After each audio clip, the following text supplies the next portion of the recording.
We spoke last week after the defeat at Rushall, and you said you wanted a reaction from the players. How much do you think you got it from them? Second half in abundance. First half, obviously, we weren't at the level. We looked scared in the first half. We looked timid. Obviously, we've had, serious conversations following on from last week, which was a one-off. The second half I can't be any prouder of. And sometimes football just gets you like that. We didn't deserve to lose that game of football. But we have. And we have to get on with it.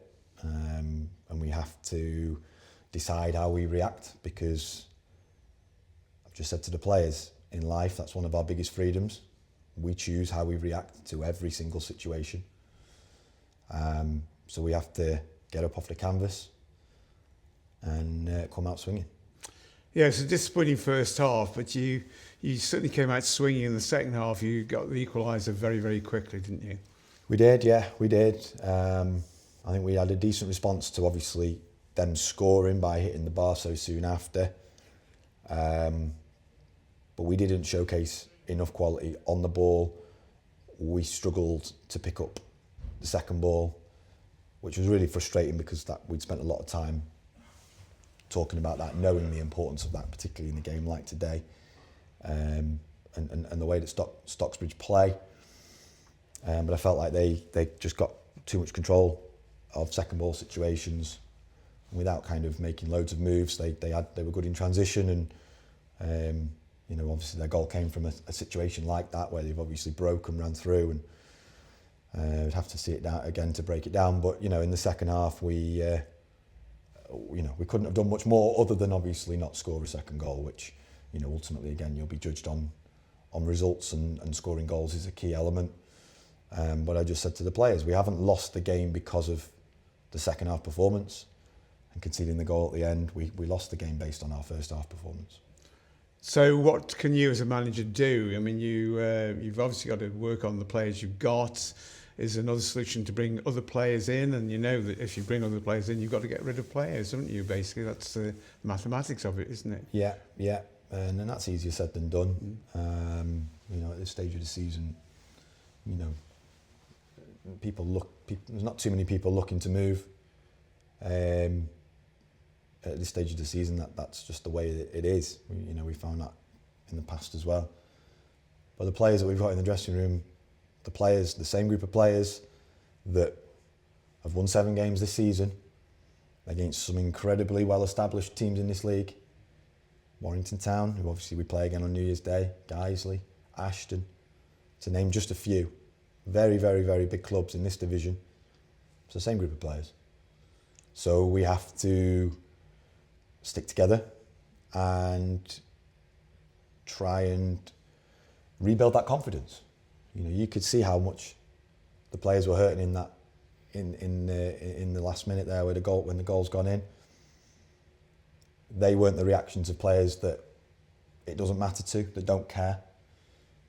So that's important first and foremost, that we have the right character and personality in the group, in the team, to represent this football club. And then they have to be good enough to play at the level. Well, they've proven they're good enough to play at the level. What we're not able to prove is that we don't do it consistently. We've done that in 95 minutes today. We haven't been consistent. And we've done that over the course of the season, where we've had good runs and then poor runs. So we can't find that level of consistency, which is a frustration at the moment. The worry is that for you, I suppose, in a way, is that the supporters will be looking at the tables and so on, looking at games that come ahead and say, oh, that's winnable, that's winnable, that's winnable. And maybe these 2 games that you've lost over the last 2 games are ones that they would class as winnable. So how much pressure does that put on you? There's always pressure. There's always pressure. That's the nature of it. If you can't handle the pressure, then ultimately you don't take on the role of a football manager. So yeah, we're well aware that it's going to be difficult, but at the same time, again, look at the teams that we've beaten and where they are in the league table. So on our day, we're capable of beating anybody, but we won't beat many teams by performing as we performed in the first half last week.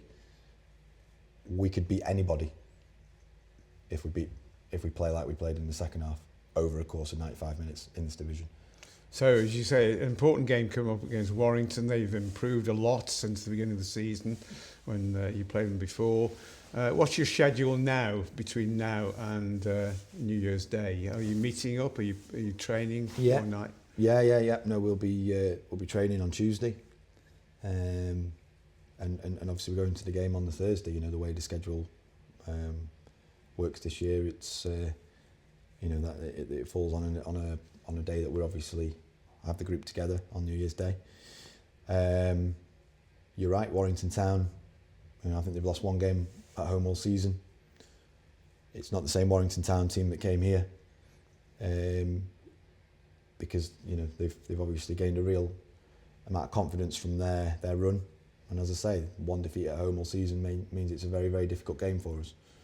But we've beaten teams before who've had better home records than that, and that's we have to go there with the belief that we can win the game, and it's going to take everybody sticking together, both in terms of in the dressing room, but the wider club, and that involves the supporters that you mentioned there. Everybody at the club's got to stick together. It's all well and good enjoying the good times. I think 2025 as a year on the whole has been a positive year for us. You think about where we were this time last year, when you look in terms of league tables.